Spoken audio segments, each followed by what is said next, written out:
Lenz was always great. Sure, it used to have a hurdle of being able to put its user into a coffin, but people always liked it. Barrow dropped Prisma Lenz today, and as good of an improvement as it is over a regular version, I think main thing we gain out of it is nostalgia for days of old when this was seen way more often. Right now, you cannot commit Sudoku if you shoot too close. It inherits every unique feature Lenz has: forced call status, explosion delay, and innate ammo conversion, just with considerably higher critical damage, and status chance. And as it's a bow, arrows have punched through enemies, so shooting route is about as optimal as it gets. Explosion delay can make it wonky for speedruns. Despite innate ammo conversion being quite effective, you have to run back to pick up those drops. But all improvements aside, in my opinion the main thing we get out of this is nostalgia for days of old when the only way for an arrow to get destroyed was for him to use Lenz. When this weapon alone was the cause of quite a considerable number of people kindly asking you to revive them. I miss days of stealth damage. I hope DE didn't forget that they wanted to put it back in.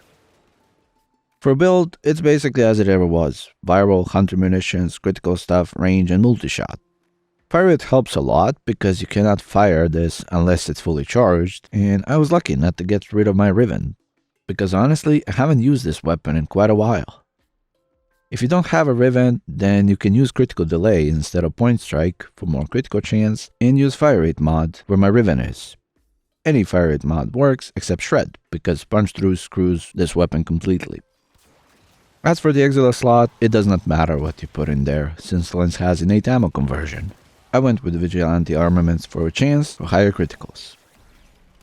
It works well with Primary and Merciless, however, the explosion delay can make it run out of stacks easier than other such weapons, so keep that in mind. Because weapon has a forced cold proc, we get blast from the explosion and forced impact on direct hits. There may be a room for kind of an epitaph build to use versus some very high level enemies. To make an epitaph build on this, we definitely need a Riven that saves us a lot of mod slots, like something with fire rate and viral on it. But if we were to put Galvanized Aptitude alongside Internal Bleeding, you could really melt those tanky enemies who are high enough of a level not to care much about the explosion. Of course, for general use for explosion, hunter munitions are preferred. This is just me theorizing a possible build. But this is fun, maybe most so because of nostalgia.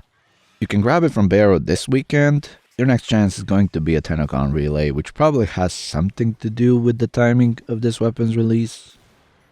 Prime sure-footed is very much recommended with this, but since the Exila slot is very much open, you can get away with cautious shot in there.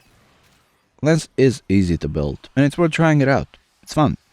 Thank you for watching, and I'll see you in the next one.